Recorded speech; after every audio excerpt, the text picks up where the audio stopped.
com essa finalidade de estarmos buscando ao nosso Deus. E como é bom quando nós temos também a oportunidade de chegarmos um pouco antes, cumprimentarmos nossos irmãos em Cristo, nossa família cristã, poder conversar um pouquinho, saudar-nos uns aos outros, saber como passaram a semana, das novidades, das notícias, e que nós possamos ter mais oportunidades como essa, de estarmos aqui em comunhão com Cristo. Nós estamos aqui buscando nosso crescimento, nosso alimento espiritual, mas a comunhão faz parte também do mandamento cristão, quando nós seguimos a ordem de amarmos uns aos outros. Então, que nós possamos ter sempre este prazer, esta oportunidade de estarmos aqui neste ajuntamento enquanto família de Cristo, buscando esta comunhão uns com os outros e, acima de tudo, com Deus. E para darmos início à nossa escola dominical, com esta alegria, com essa certeza de que é o próprio Deus quem nos traz para estarmos na presença dEle na manhã deste dia, eu convido a nossa irmã Fátima para que se coloque de pé e eleve a Deus uma oração de adoração ao nosso Deus. Deus de graça, Deus de poder, Pai Santo, louvado e engrandecido é o Teu nome, Senhor. Tu és um Deus benigno, um Deus maravilhoso, um Deus supremo, um Deus absoluto. Nos rendemos ao Senhor, nos rendemos aos Teus átrios, Senhor, porque não há outro igual a Ti. Queremos Te adorar nessa manhã, Te bendizer, dizer que só o Senhor é Deus, que o Senhor é santo, santo, santo, que o Senhor é único em nossas vidas. Onde quer que estejamos, nós vemos as obras das Tuas mãos, Deus. Tu és maravilhoso, Tu és um Deus de amor, um Deus de bondade, um Deus que deu Teu Filho por amor a nós, Senhor. E queremos reconhecer o Seu senhorio sobre nossas vidas.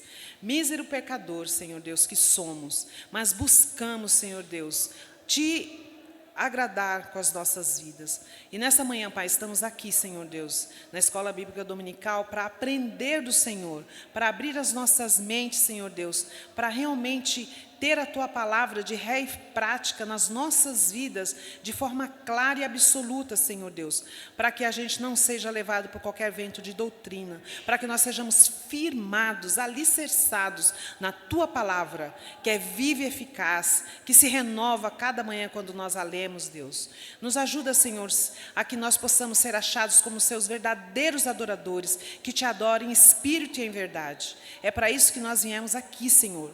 E que nesse instante nós queremos realmente orar a Ti como adoração a Ti, que só o Senhor é digno de toda essa adoração. Nos visita, ajuda-nos para que aqui nós possamos aprender, refletir e entender como nós servimos a um Deus maravilhoso, um Deus que não importa a circunstância das nossas vidas, não perdeu o controle de nada, em absolutamente nada. Quando olhamos para o mundo, Deus, vendo mulheres e crianças morrendo de fome, de sede, vemos guerra, vemos terremotos, mesmo assim, o Senhor está no controle de todas as coisas. Esse mês, Deus, é um mês que nós nos debruçamos sobre missões. É o mês onde nós refletimos, Deus, sobre esses países onde o Teu nome não pode ser glorificado. E não pode porque não Te conhece, porque quando passa a Te conhecer, se rende ao Senhor. E nós aqui, Senhor Deus, estamos batalhando porque nós cremos na Tua promessa que todo joelho vai se dobrar diante de Ti. E é por isso que nós, enquanto igreja do Senhor, aqui no Jardim Marilene, nós nos reunimos para Te adorar, para bendizer, para aprender, para que nós possamos propagar aquilo que nós aprendemos aqui. Seja com cada família representada, seja com o conselho da nossa igreja, seja com o nosso pastor, que nós possamos ter um segundo semestre abençoado, uma igreja trabalhando para Ti, que Te agrada, que em tudo que fizermos possa subir para Ti como aroma suave a Ti, as Tuas narinas, Deus, que nós, enquanto igreja do Jardim Marilene, possa Te agradar, mesmo limitado, mesmo pecadores, Deus. Nós Te louvamos nessa manhã, com nossos corações alegres em Ti, porque só o Senhor é digno de todas as coisas. Te louvamos e Te agradecemos no nome do Teu Filho Jesus. Amém. Mesmo assentados, irmãos, em reverência à palavra de Deus, convido os irmãos a abrirem as suas Bíblias no livro do profeta Ezequiel, capítulo 18. Ezequiel, capítulo 18, nós leremos os versículos de 31 a 32. Livro do profeta Ezequiel, capítulo 18, versículos 31 e 32, que diz assim: Lançai de vós todas as vossas transgressões, com que transgredistes, e criai em vós coração novo e espírito novo. Pois por que morreríeis, ó casa de Israel?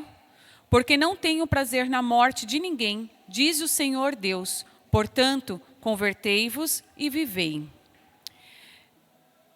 Neste momento, eu convido a igreja para que se coloque em pé e, ao som do playback, possamos louvar ao nosso Deus com o hino de número 289, Quem irá? Hino de número 289, Quem irá?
Convido os irmãos para que, neste momento, abram as suas Bíblias agora no livro do profeta Isaías. Isaías, capítulo 61. Leremos juntos os versículos de 1 a 3. Isaías, capítulo 61, versículos de 1 a 3.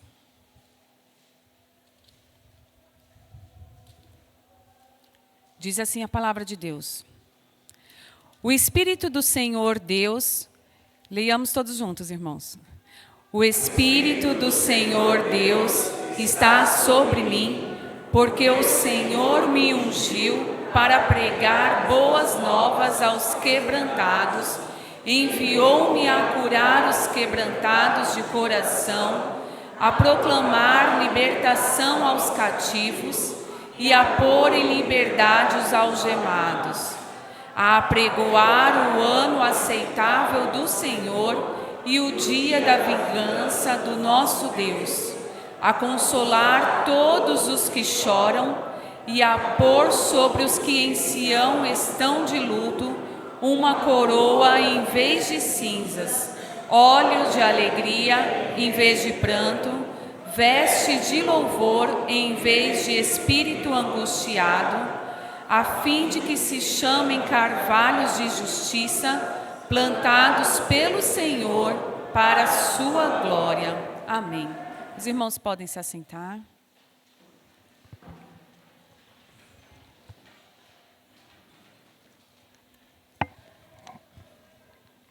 Como bem dito pela nossa irmã Fátima, já na sua oração, no mês de agosto nós refletimos ainda mais sobre o papel da igreja relacionado ao ato de evangelizar, de cumprir o chamado de Deus, de falar sobre missões. De maneira geral, nós já temos isso como prática, enquanto igreja presbiteriana, aqui no Jardim Marilene. Mensalmente nós refletimos sobre isso, conhecemos um pouco mais sobre a história e a vivência dos missionários que a nossa igreja assiste, que a nossa igreja acompanha, a qual a nossa igreja está associada, mas em especial de uma maneira unificada. O mês de agosto ele tem esse papel, ele é mais destinado a essa função. E não seria diferente para nós estarmos à frente também nos atos litúrgicos da nossa igreja, refletindo um pouco mais sobre isso e levando a igreja também a refletir sobre isso. Nós já aprendemos e teremos ainda, com certeza, a oportunidade de aprender muito mais sobre grandes homens que tiveram seus nomes cravados na história da nossa igreja, relacionados ao papel de evangelizar, de fazer missões, de proclamar a palavra de Deus, grandes escritores, grandes servos, personagens bíblicos que nós conhecemos, histórias bíblicas, e outros homens que nós sabemos que tiveram seus chamados e foram criados e destinados para isso em várias regiões do nosso mundo. Mas o que nós devemos seguir o grande exemplo e termos sempre em mente é a missão de Jesus, que Ele mesmo, enquanto homem, criou, fez e nos ensinou a fazer, porque Ele foi o nosso primeiro professor relacionado a essa temática enquanto missão. E nós devemos aprender com a missão de Jesus. E qual foi a sua missão que Ele fez neste mundo? E foi o chamado para a salvação dos pecadores. Pensando nisso, nós precisamos então entender que nós devemos estar sempre pregando e orando pela conversão de todos aqueles que estão ao nosso redor, pela conversão dos que estão na nossa casa, pela conversão dos nossos familiares, pela conversão daqueles que estão conosco no dia a dia, nas nossas rotinas, nos nossos trabalhos secundários, nos nossos afazeres, e que infelizmente ainda não conhecem a palavra de Deus e não proclamam a Ele como o único suficiente Salvador de suas vidas, como nós o fazemos. Nós precisamos ter em mente que, enquanto cristãos, essa é a nossa missão principal na vida dessas pessoas que estão ao nosso redor, meditando na missão que Cristo cumpriu enquanto esteve entre nós aqui na terra também. Como nós vimos nessa passagem de Isaías, Cristo é um arauto de Deus, a apregoar o ano aceitável do Senhor e o dia da vingança do nosso Deus. Ele fala em nome do rei sobre o ano do jubileu, quando os escravos são libertos e as dívidas são perdoadas. Nós vimos isso nessa passagem. Fala também do dia do juízo, do dia do acerto de contas, que de todo homem terá com Deus. E ele também é um consolador. Ele nos ensina a consolar todos os que choram, assim como Ele mesmo fez enquanto esteve conosco. A terra não tem tristeza que o céu não possa curar, incluindo a da morte, incluindo a tristeza do luto também. Ele veio para substituir cinza por coroa, a tristeza por óleo de alegria, como nós vemos nessa passagem, e angústia para louvor. É por isso que nós fomos criados, para estarmos louvando ao nosso Deus. E quando nós sentimos o chamado de Deus, esse chamado, ele é irresistível. Não há quem possa resistir ao chamado de Deus. E ele também, o próprio Jesus, nós vimos que ele é o agricultor, a fim de que se chamem carvalhos de justiça plantados pelo Senhor para a sua glória, como nós vimos também nessa passagem. A alegria é a vinha e a lavoura de Deus. Com a redenção, exibimos a glória de Deus. O carvalho aqui simboliza força e durabilidade por ser uma árvore de raízes profundas.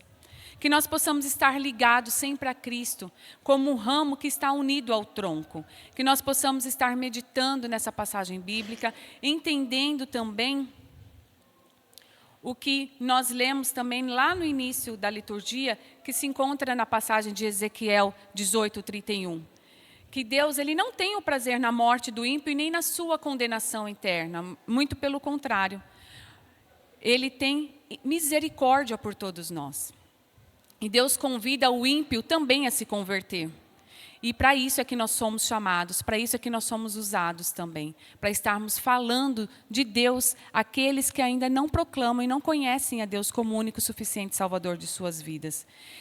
O versículo na passagem de Ezequiel que nós lemos, ele trata como absurdo uma pessoa escolher a morte e a condenação eterna ao invés da salvação eterna em Cristo Jesus.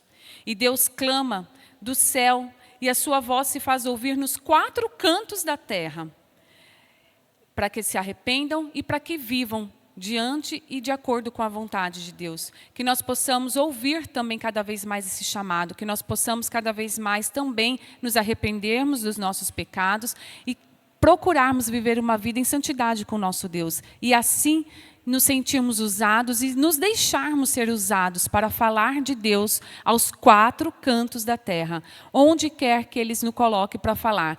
Não fisicamente, indo diretamente com o nosso corpo humano, porque nem todos são chamados também para cumprir essa missão, mas através da oração, através da nossa solidariedade, através do assistencialismo que nós podemos ter para com as pessoas que são chamadas, através das nossas ofertas, das nossas doações, da nossa fidelidade a Deus através dos nossos dízimos, porque nós sabemos que a igreja tem a responsabilidade, o compromisso também financeiro com as pessoas que fazem parte deste papel missionário. Que nós possamos continuar, como nós aprendemos também ao longo destes anos, que nós temos trabalhado com isso, sendo associados a essas pessoas e cumprindo o chamado de Deus e o legado que Ele tem deixado para nós, enquanto missionários, enquanto evangelistas que somos aqui na igreja que nós estamos no Jardim Marilene. Amém?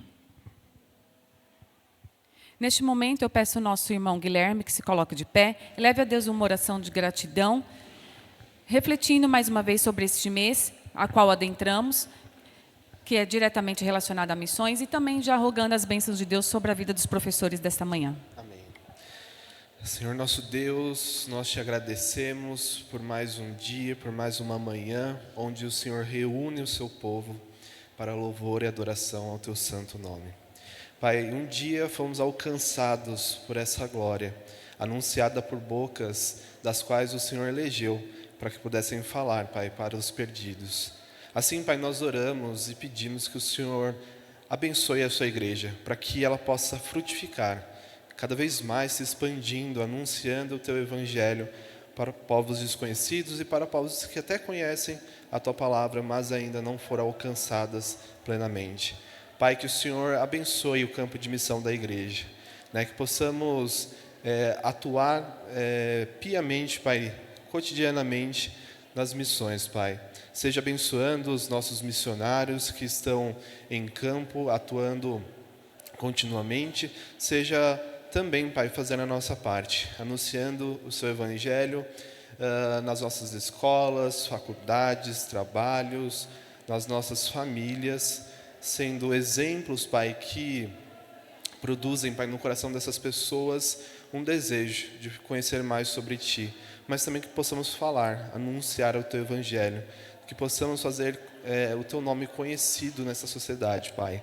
Nos ajude, Pai, a empreitar nessa missão, que o Senhor nos dê essa capacidade, que o Senhor nos dê as palavras corretas, que o Senhor nos torne mais parecidos com o Senhor, para que possamos tornar esses exemplos que poderão, Pai, enfim, anunciar a Tua palavra.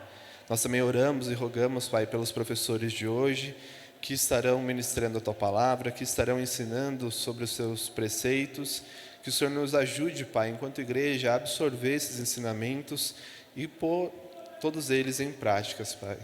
Nós te agradecemos em nome de Jesus, o nosso Senhor. Amém. A palavra está com os professores desta manhã.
Meus irmãos, bom dia.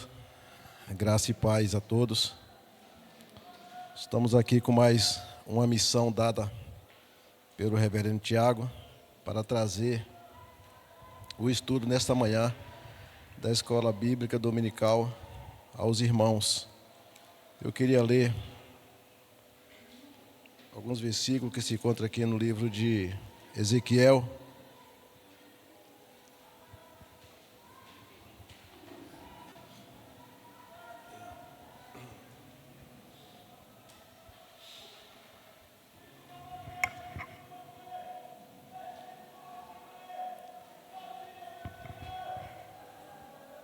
Capítulo 36.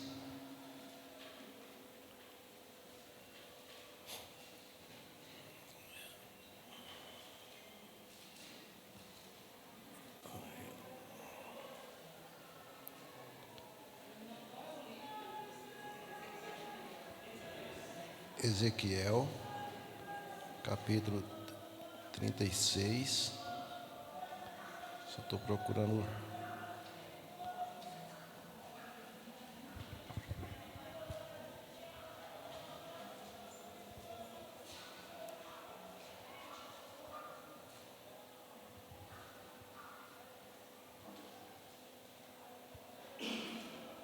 Acho que eu estou no...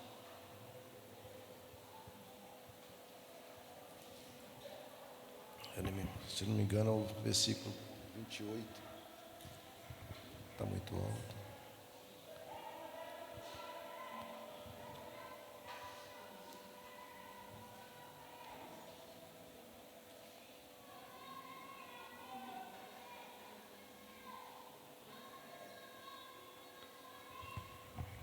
Os irmãos, esperam um pouquinho aqui, para tentar achar ele aqui. É o 36, do 26 ao 28. Ezequiel 36, do 26 ao 28.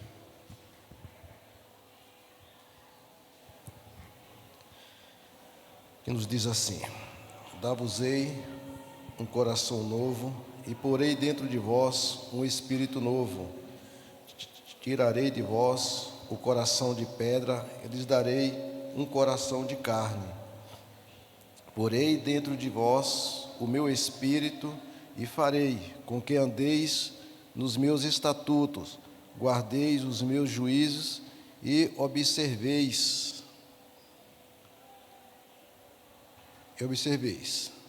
Habitareis na terra que eu dei a vossos pais, e vos sereis por meu povo, e eu lhes serei por vosso Deus.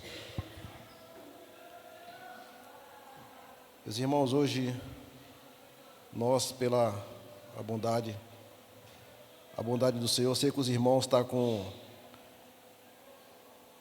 sentindo falta do pastor Tiago, eu também estou.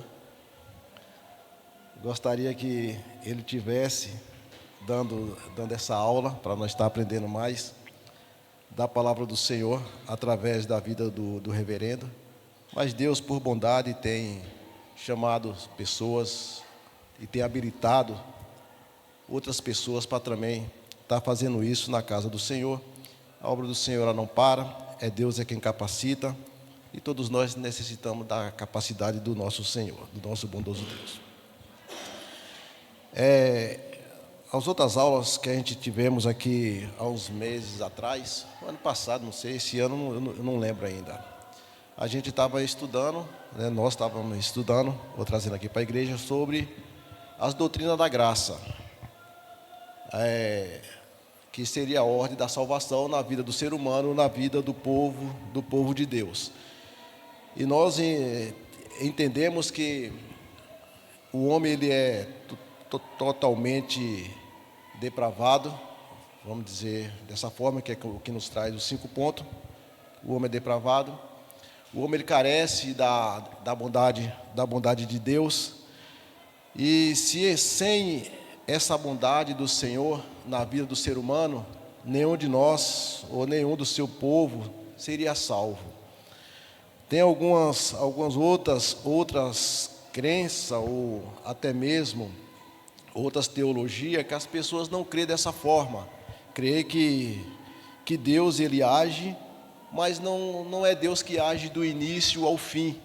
Não é Deus que começa e nem é Deus que termina. Deus, ele dá um passo, mas aí ele depende do ser humano aceitar essa graça, esse favor de Deus ou não. Nós, como reformado, como a teologia que nós seguimos é a teologia reformada, não acreditamos nessa maneira. Acreditamos que Deus é Ele que dá o primeiro passo, é Ele que começa a boa obra na vida do seu povo e é Ele que vai até o fim. E é Ele que vai acabar, dar o acabamento nas nossas vidas. Nós, na aula passada, estudamos sobre a expiação limitada, uns chamam redenção particular. Porque quando fala em expiação limitada, algumas pessoas eles chegam a argumentar que o sangue de Cristo ele não foi suficiente para salvar toda a humanidade. Então, por isso, os reformados falam da expiação limitada. E nós também acreditamos que não é dessa forma. Deus, quando na pessoa de seu Filho Jesus Cristo, Ele derramou o seu sangue na cruz. Sabemos que o sangue do Senhor tem poder para salvar toda a humanidade sem exceção. Só que, como muitas pessoas não recebem essa graça, né? Aí nós acreditamos que é porque Deus não morreu por essa pessoa. Costumamos dizer, os reformados costumam dizer que se for assim dessa forma, o sangue de Cristo foi derramado em vão pelos aqueles que não crerão na palavra do Senhor. Então nós acreditamos que Deus morreu na pessoa de Cristo, o Cristo derramou seu sangue por todos aqueles que crê. Então chamamos de salvação limitada, uns chamam de redenção particular, como eu acabei de dizer agora. Agora nós, pela graça do Senhor, vamos aqui para a doutrina da graça, aqui esse ponto, o quarto ponto aqui, que é chamado, segundo os arminianos, eles falam que a teologia arminiana, e até mesmo os católicos que dão uma mistura, quase que confunde. Eles chamam de graça resistível. Nós, servos do Senhor, da teologia reformada, acreditamos que a graça de Deus, ela é irresistível. Não tem como o homem dizer não à graça de Deus. Aí os arminianos, eles argumentam assim, ó, todo aquele que ouve o Evangelho é chamado à fé em Cristo, não só exatamente, mas também inteiramente o Espírito fala a cada coração, fazendo tudo o que pode para convencer o pecador a confiar em Cristo. Não obstante, os pecadores são capazes de resistir.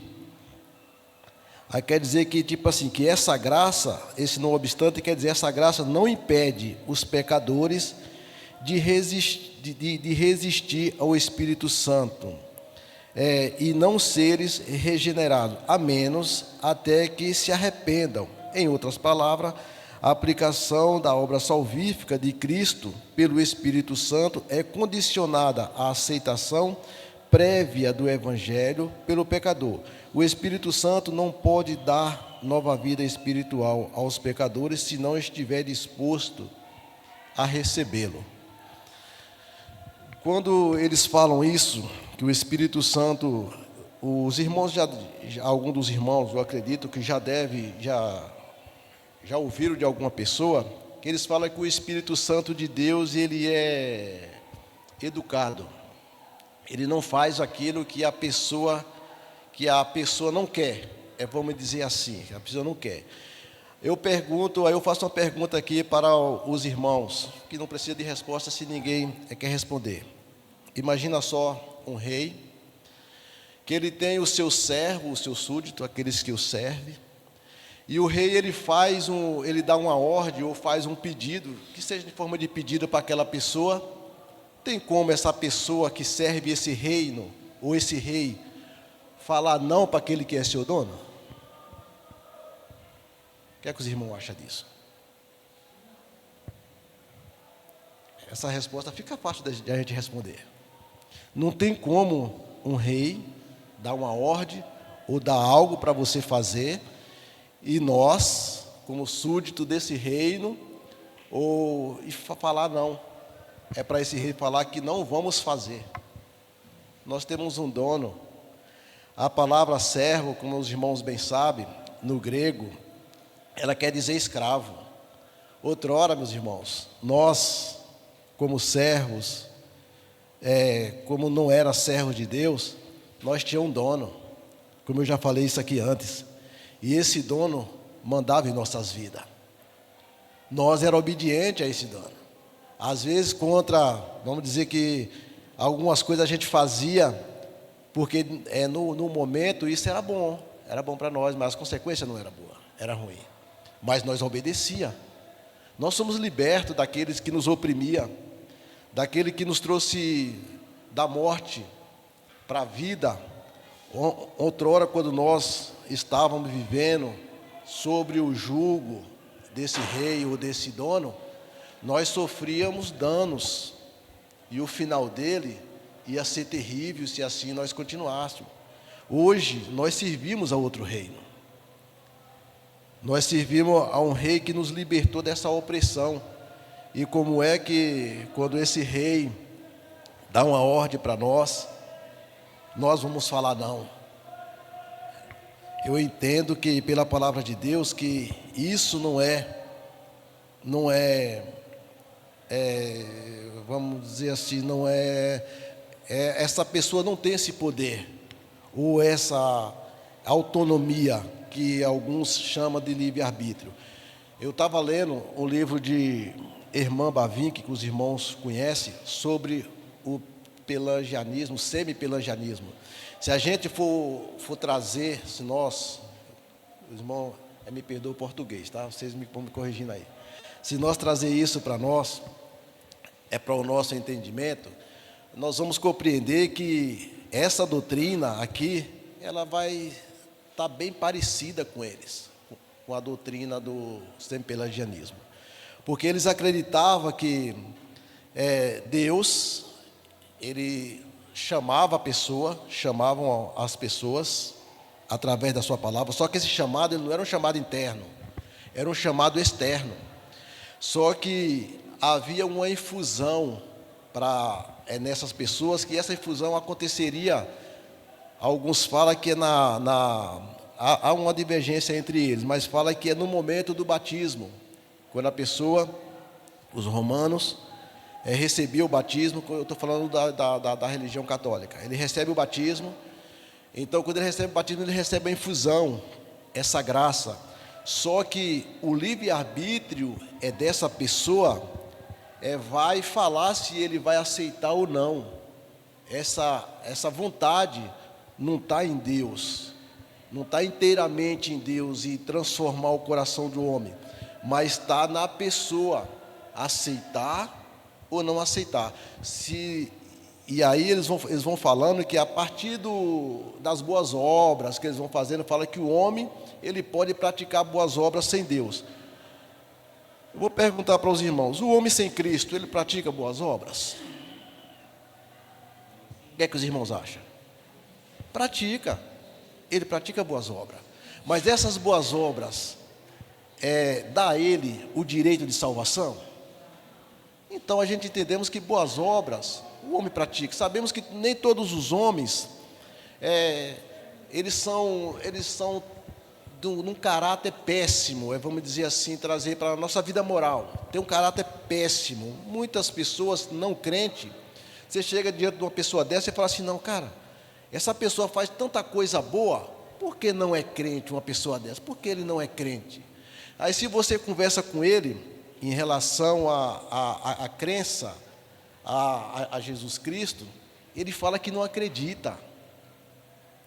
Pratica boas obras, faz muitas coisas boas, ajuda pessoas, é uma pessoa de um caráter exemplar, a sua vida moral, mas não é salvo, porque não acredita na obra de Cristo. Vânia, pode falar.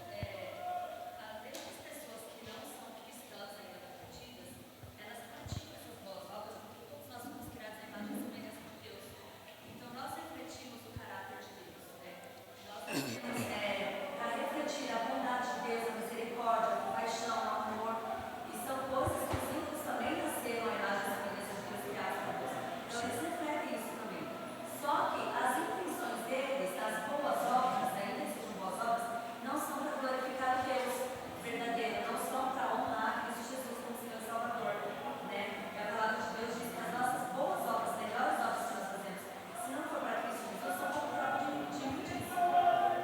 Então, porque o que acontece, que nem você acabou de colocar muito bem, essas boas obras que eles fazem é para o seu próprio ego, entendeu? É para o próprio ego do ser humano. Mas aí voltamos aqui, o que diz aqui o escritor, o James Boyce, aí ele fala assim, ó, sobre a eleição incondicional, que é aquela eleição que nós reformados acreditamos. A eleição incondicional é obra de Deus. A redenção particular é a obra de Jesus Cristo, a segunda pessoa da Trindade. Chegamos à obra do Espírito Santo, o terceiro membro da Trindade, cuja obra da graça eficaz é aplicada aos benefícios da obra de Cristo, a vida de pessoas eleitas que Jesus redimiu.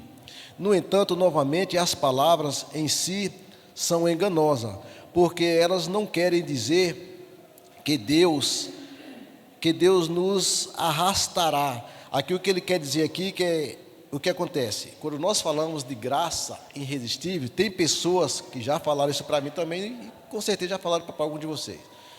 Ele fala que Deus, quer dizer que Deus ele nos arrasta contra a nossa vontade?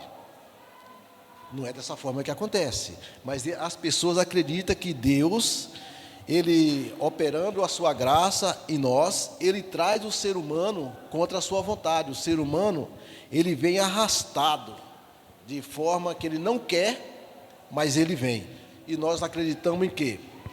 Que Deus, quando ele aplica a sua graça no coração do ser humano, ele faz com que o ser humano, recebendo aquela graça de Deus, ele se sinta necessitado da presença e do amor de Deus. É tanto que quando Deus ele toca em nossos corações, ele transforma, tira aquela dureza que estava dentro de nós e nos dá um coração de carne, um coração segundo ao dele. Nós, além de entendermos que foi Deus que operou aquilo em nós chegamos diante de Deus como pessoas necessitadas e gratas a Ele. Nós, além de ser necessitados de Deus, nós somos gratos pelaquela obra que Deus fez. Se nós colocar em nossa mente que nós viemos por nós mesmos, é que nem fala o reverendo...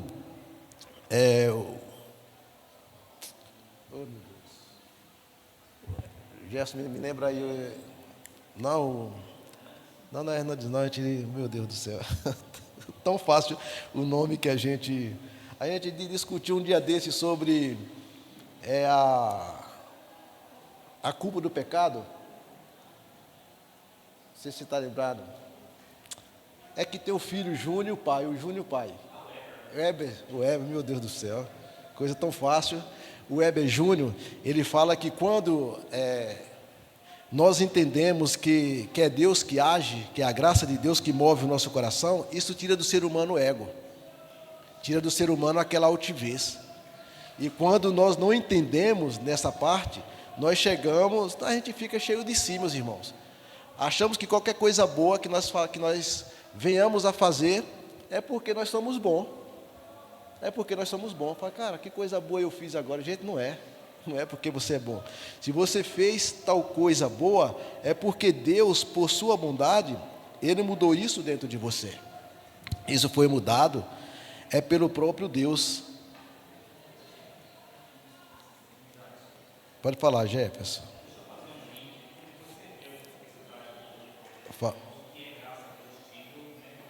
Fala aí.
Não, mas você está certo. O Alex aqui na semana passada, foi atrasada. Semana passada eu não tive aqui, na semana atrasada.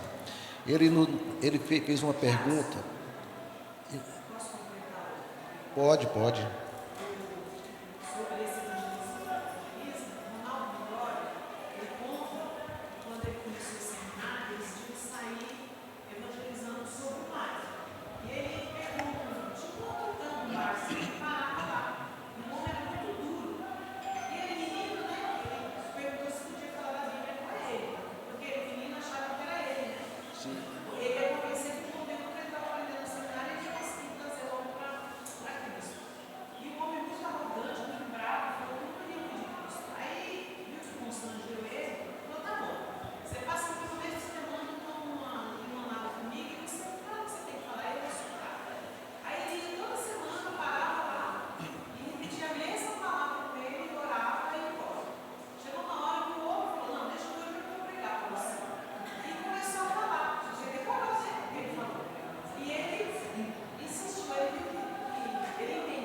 É desse jeito, minha irmã, porque o Alex ele fez uma pergunta para nós há 15 dias atrás, aqui na igreja. Ele falou assim: você consegue defender a sua fé perante um ímpio?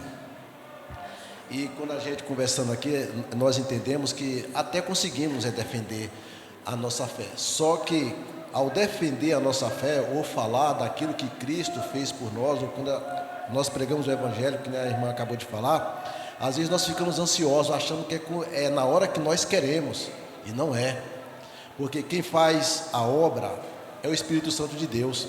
É que nem aqui na Bíblia mesmo fala que um planta, que Paulo plantou e Apolo regou, mas Deus é quem dá o crescimento.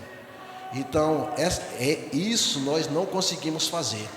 Então, o que eu queria trazer para nós, aqui nesta manhã, é os dois tipos de chamado.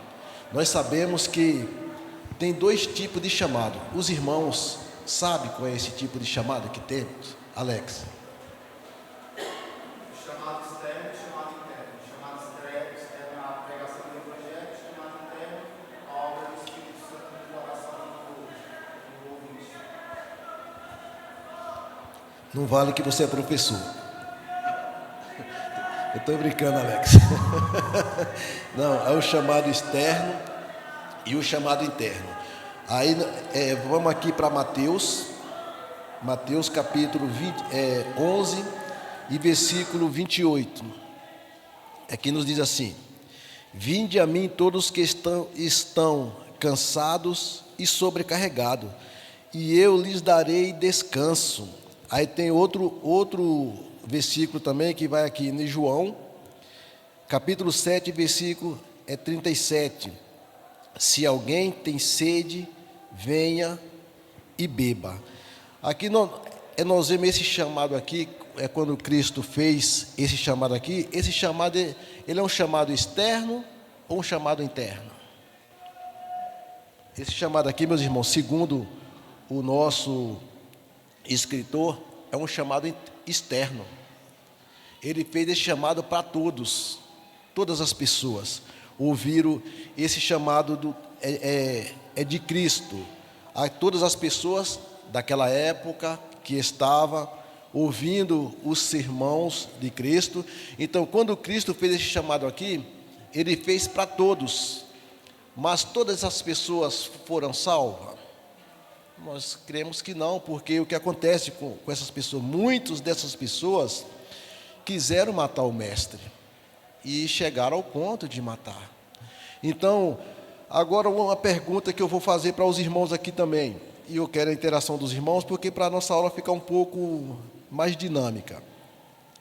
Consegue o homem resistir ao Espírito Santo de Deus? Vamos ler comigo Atos capítulo 7 e versículo 51, para nós tirar a nossa dúvida.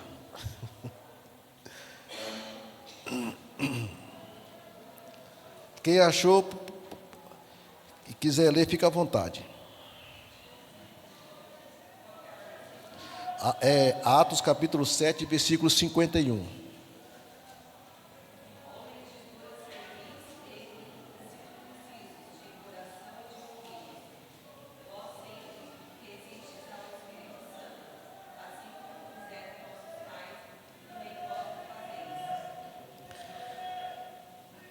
Eu vou ler aqui para toda a igreja ouvir, mas obrigado, irmã Adriana.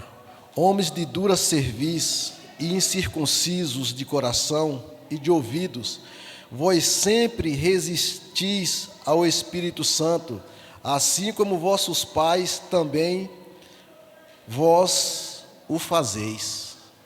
Homem de dura cerviz, por que vocês resistem ao Espírito Santo? Os irmãos sabem que esse texto aqui foi um texto de Atos, ali quando Estevão estava sendo acusado pelas pessoas.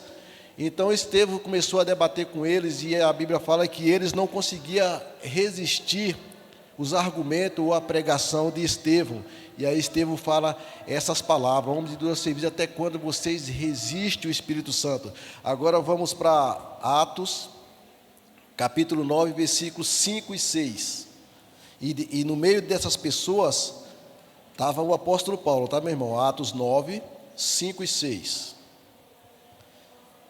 Que nos diz assim: ele perguntou: quem és tu, Senhor? E a resposta foi: eu sou Jesus, a quem tu persegue. Mas levanta-te e entra na cidade, onde te dirão o que te convém de fazer. Por que eu trouxe esses dois versículos para os irmãos? Porque tem pessoas que, quando você fala assim que o ser humano ele não consegue resistir ao Espírito Santo, aí ele vai te levar em cima desses versículos. E nós, irmãos, temos que estar preparados para poder responder essas pessoas. Quanto dos irmãos aqui não é crente de berço? Acredito que deve ter poucos aqui na igreja presbiteriana, né? Que não é crente de berço. Tem muitos ou tem poucos? Tem bastante? Quando vocês, que eu sou um deles, quando vocês ouviram o Evangelho pela primeira vez, vocês já se converteram e já foram para a igreja? Acredito que não, né? Ou foi só comigo? Eu era jovem, quando eu falo jovem, eu era jovem mesmo, meus irmãos, de 14, 15 anos, e tinha uns vizinhos que sempre me pregavam o Evangelho, e eu nunca aceitava, ou começava a ir para a igreja, começava a ir depois de um tempo e depois saía. Então, aquele que não é, que é de Cristo, que Cristo escolheu, ele pode resistir o chamado do Evangelho, mas durante um tempo. Ele tem um tempo determinado por Deus. Quando chega aquele tempo, você não consegue mais resistir, porque Deus, ele molda a sua vontade. Então, esse chamado que é feito externamente, ele é feito para todos, mas através desse chamado que é feito para todos, tem aqueles que com o passar do tempo, ou talvez não chegue a esse tempo todo, meus irmãos. Acontece com alguns de demorar um tempo, e acontece com outros de aceitar na mesma hora. Porque o que acontece? Se nós formos para Atos capítulo 2, do versículo 9 ou 11, aqui os irmãos conhecem aqui, que é a pregação de Pedro. Ali quando teve o Pentecoste, que tinha pessoas de muitas nações ali naquele lugar. E quando Pedro, ele fez o apelo, e ele perguntou, irmãos, e as pessoas foram compungidas, os seus corações. Essa palavra compungida, irmão, ela é uma palavra bem forte, porque, segundo os estudiosos, ele fala que quando os seus corações foram compungidos, é como se os seus corações estivessem sangrando pela palavra de Deus, porque o que acontece é como se o coração da pessoa tivesse sido esfaqueado, e na verdade tinha sido esfaqueado pela palavra de Deus. Então, quando ele se compungia, ele falou assim, irmão Galileus, eles perguntaram, irmãos, o que nós deveríamos fazer, o que nós temos que fazer? E ele falou que era só aceitar Cristo. Então, muitas pessoas aceitaram quando viram a primeira pregação. Talvez alguns ouviram a primeira vez, talvez outros não, porque outros daqueles que estavam ali faziam parte daquele povo que tinham crucificado a Cristo, ou que tinha participado de alguns ensinamentos de Cristo e não tinha aceitado a Cristo. Mas quando ouviram a palavra, pelo Pedro, expondo aquela palavra do Senhor ali, que foi quando a descida ali no Pentecoste, e aqueles irmãos tiveram os seus corações transformados, que só Deus tem esse poder para fazer essas coisas. Precisamos de ouvir o chamado externo? Precisamos. Porque esse chamado externo, ele é feito para todos, mas nem todos vão para Cristo. Aí nós vemos Mateus, agora vamos ver aqui o chamado interno, que é o chamado específico. Aí o autor, ele nos fala aqui, o segundo tipo de chamado é o interno, específico e eficaz. Ele não faz apenas o convite, mas também proporciona a vontade ou a capacidade de respondê-lo. Nesse caso, Deus traz a vida espiritual àqueles que permaneceriam mortos espiritualmente para sempre, sem esse chamado. Esse autor aqui, ele vai nos trazer uma ilustração bem objetiva, que é a ilustração de Lázaro. Ele compara o ser humano sem o chamado interno como Lázaro. Estava morto há quase 4 dias, já cheirava mal. Então esse morto não tinha nenhuma chance de ressuscitar, de voltar à vida. É tanto que nós vemos aqui, no capítulo 11 de João, e aqui no versículo 39, disse Marta, a irmã do morto, Senhor, ele já cheira mal, pois já faz 4 dias. Já cheirava mal. Tinha 4 dias. Nós sabemos que o morto, meus irmãos, ele não tem como responder ao chamado de pessoas nenhuma. Pessoas nenhuma. Esse morto, ele vai responder a esse chamado. Se antes ele não receber vida, ou o dom da vida voltar à vida. E Cristo, quando ele chega até esse morto, e ele chama a Lázaro para fora, ele obedece. Não era assim conosco? Nós não estávamos mortos espiritualmente, segundo a palavra de Deus? Não eram pessoas que andavam totalmente fora dos padrões da igreja, fazendo tudo que desagradava a Deus, porque, meus irmãos, as obras boas que nós fazíamos não era para a glória de Deus. Se nós levarmos isso aqui para o livro de Isaías, capítulo, acho que, se eu não me engano é 66, versículo 6, negócio assim, eu não me lembro muito bem o versículo. Ele fala que as nossas obras, quando eu falo obras, quer dizer obras boas, diante de Deus, ela chega com um cheiro ruim. Por quê? Mas por que chega diante de Deus com um cheiro ruim, se é obras boas segundo aos nossos olhos?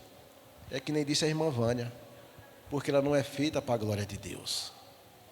Quer comais, quer bebais, tudo façais para a glória de Deus.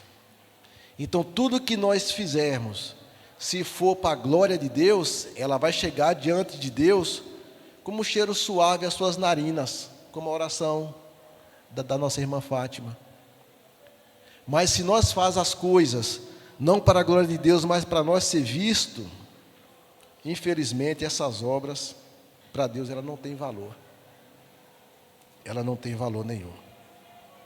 Que Deus, irmãos, pela misericórdia do Senhor, nos ensine a viver segundo a sua palavra, a crer que é Ele quem veio para nos trazer vida quando nós estávamos mortos, quando nós estávamos andando em nossos delitos e pecados, fazendo tudo aquilo que desagradava a Deus, mesmo sendo obras boas perante os olhos do ser humano. Para Deus, ela não tem valor nenhum. Mas vamos aqui, ó. Nosso estado espiritual é o que fala o autor. Decadente, fedemos, somos repugnantes às narinas de Deus, sem qualquer esperança, sim, mas só para o homem. Para Deus, quem todas as coisas são possíveis. Isso aqui é o que ele vai dizer, ele está falando aqui de Mateus, ele traz aqui Mateus capítulo 19 e versículo 26. Eu acredito que os irmãos sabem do que ele está falando aqui. Está falando daquele jovem rico que chegou perante a Cristo e falou assim: Senhor, o que tenho eu que fazer é para ter a vida eterna? Então ele aqui vai e fala que o jovem, quando Jesus Cristo foi falando para ele o que ele tinha que fazer: vende tudo que você tem, dá aos pobres e vem, segue-me. Que ele ali entristecido virou as costas e voltou. A Bíblia fala que Cristo falou que quão difícil seria para um rico herdar o reino do céu, porque esse jovem ele tinha ali falado que fazia tudo aquilo, mas na verdade ele negou ali os 2 maiores mandamentos, ou ele rejeitou os 2 maiores mandamentos, que era amar o Senhor seu Deus sobre todas as coisas. Ele não fez isso, não amou o Senhor seu Deus sobre todas as coisas, e ao seu próximo como a ti mesmo, que era vender tudo e dar aos pobres, e depois seguir a Cristo. Então os 2 maiores mandamentos, esse jovem, ele rejeitou. Se os irmãos tiverem alguma colocação, os irmãos podem falar, tá?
Então, mas é que nem o presbítero Jefferson acabou de falar, tem esse chamado, que seria o chamado geral, e esse chamado ele é feito pelos ministros da palavra de Deus.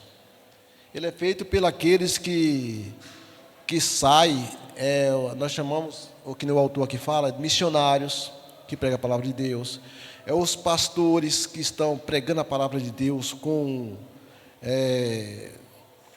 integridade, entendeu? A palavra de Deus da forma que ela é biblicamente, não procura introduzir nada no culto para poder chamar a atenção dessas pessoas. Então, para isso, Deus usa quem? Os seus servos. Usa o pastor quando está aqui, ministrando. Usa os missionários, que nem faz a missionária Fátima quando está pregando para os índios, ou aqueles que estão pregando fora do país, ou até mesmo em nosso país. E para isso, Deus usando essas pessoas, o chamado é feito, um chamado para alguns externo, que é aqueles que vão ouvir a palavra de Deus e não vão dar crédito, que nós sabemos que tem esses que ouve e não dá crédito, que nem fala aqui a parábola do semeador o semeador que sai a semear, né? Aí também tem aqueles que nós sabemos que Cristo em Mateus, eu não lembro o capítulo de Mateus, não sei se eu tinha marcado aqui. Deixa eu ver se eu marquei. Eu acho que eu não marquei, meus irmãos. Em Mateus ali a parábola que um dono de casa, ele vai fazer um convite para o casamento, para as bodas, e manda convidar as pessoas. Se os irmãos souberem onde é que está, os irmãos me lembrem, por favor. E manda convidar as pessoas. E todos eles começam a se esquivar. A se esquivar. Isso é uma ilustração que o autor aqui traz, e é muito boa, meus irmãos. Porque o que acontece? Esse chamado externo é para essas pessoas que se esquivam do Evangelho. Quando eles chamado, eles não vão. Um falou que tinha comprado uma junta de boi e ia experimentá-lo. Outro falou que tinha comprado um campo e ia visitá-lo, se eu não me engano, mais ou menos assim. E outro falou que tinha se casado e não ia. E quando o servo voltou com essas respostas para o seu senhor, a Bíblia fala que o seu senhor ficou indignado. Então, o que é que ele fez? Deu ordem a esse servo de novo, falou assim: vá pelos valados, pelos becos, pelas ruas e traga todo tipo de pessoas. Traga todo tipo de pessoas para a minha casa. Ele mandou chamar, fazer um convite que nem ele fez para os outros? Não. Ele mandou: vá, traga todo tipo de pessoa e que a minha casa se encha. Para esses aí, ele deu uma ordem: vai e traga todo tipo de pessoas. Então, o que acontece? O chamado externo é esse. As pessoas ouvem, mas elas não ouvem de bom grado, que é que nem a parábola do semeador. Fala assim: o chamado eficaz, o específico, vem por meio do chamado geral. Em outras palavras, por intermédio da pregação da palavra de Deus, por evangelistas, ministros, e da divulgação de boas novas do Evangelho. Pelos cristãos, em toda parte, Deus chama os pecadores. Ele não chama a todos que nós chamamos. Claro que não, que nós acabamos de falar, que nós pregamos, não é todos que vêm. Semear a semente amplamente, é o que nós devemos fazer, semear amplamente. Algumas delas caem em solo rochosos, outros em solos rasos, assim como algumas também caem em solo bom. Mas quando a semente cai no solo bom, provavelmente preparado por Deus, e quando o doador da vida, que é Deus, abençoa, abre a semeadura para a semente e enraiza no solo bom e cresce. O resultado é uma colheita espiritual, muito grande. Isso aqui, irmão, está escrito aqui a palavra do semeador, está em Mateus capítulo 13, versículo 1 a 8. Esse daqui eu marquei. Eu fiz algumas anotações, meus irmãos, mas o que acontece? Eu não consigo fazer algumas coisas para passar de um telefone para para um tablet, algo desse tipo. Eu achei que eu tinha feito isso em casa, quando eu cheguei aqui, tomei um susto. Estava tudo pela metade. Falei, meu Deus do céu. Aí eu pedi o Léo para poder me ajudar. O Léo me ajudou, mas eu fiquei meio confuso, que ficou meio fora de ordem. O Léo me ajudou e ficou fora de ordem. Eu dependo dos meus filhos para fazer qualquer coisa no telefone, meu irmão. Nunca vi um negócio desse. Eu não tenho aquela habilidade que jovem tem, então algumas coisas eu não consigo fazer. Aí, aqui é onde nós vimos a importância do chamado. Aí tem aqui as desculpas, que era aquela que eu tinha falado. Achei, meus irmãos, eu achei. Eu tinha marcado aqui sim. É que eu falei para os irmãos, como está meio que fora de ordem, então eu fico todo confuso aqui. Está escrito em Lucas, capítulo 14, versículo 15 ao 24. Algum irmão pode ler isso aí para nós?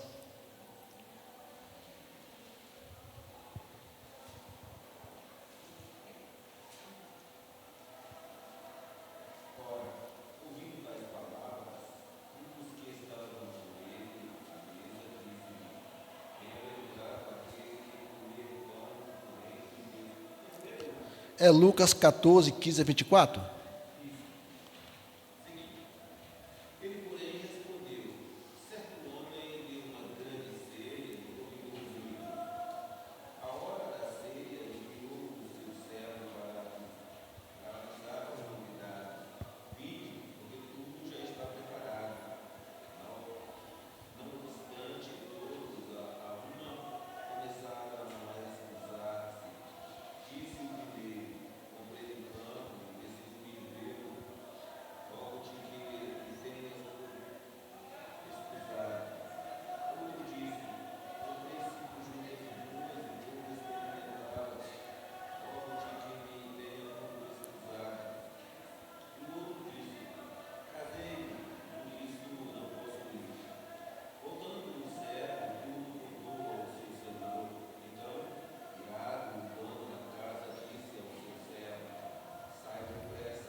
Aqui, meus irmãos, o que o autor, ele fala aqui, que Jesus não estava tirando essa história do nada.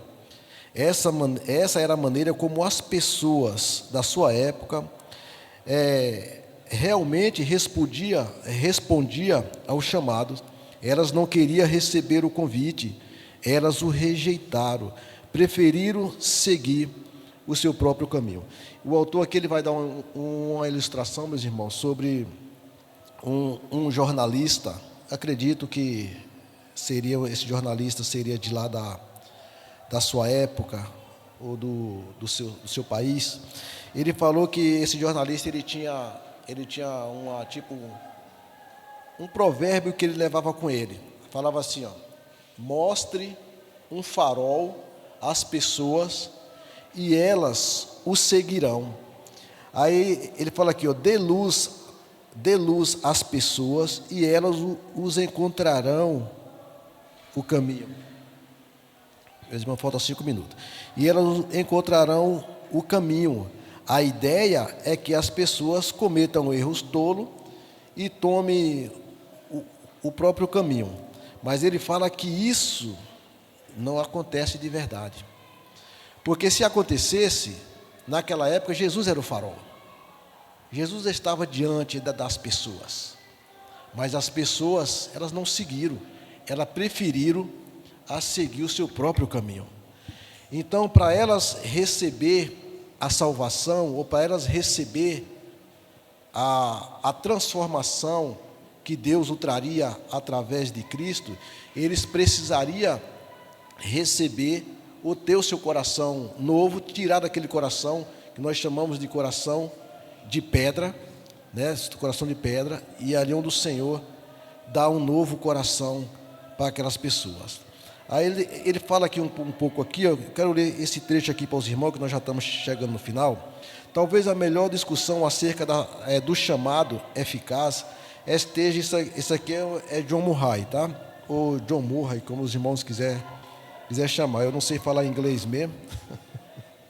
Aí ele tá aqui, ó. Começa descrevendo a distinção que acabamos de relatar, mostrando que existe um chamado geral ou universal, o que há exemplos dele na Bíblia, mas então ele ressalta que o Novo Testamento tem termos usados para falar a respeito do chamado e fazer a referência à salvação. São aplicados quase uniformemente ao chamado universal, o Evangelho, mas o chamado que conduz o homem a um estado de salvação, sendo por conseguinte eficaz. Dificilmente há um caso que em termos são usados para designar a abertura da graça do Evangelho de Jesus Cristo. E aqui ele vai dando alguns exemplos. Aqui ele nos dá o exemplo aqui, ó, de Romanos capítulo 7 e versículo...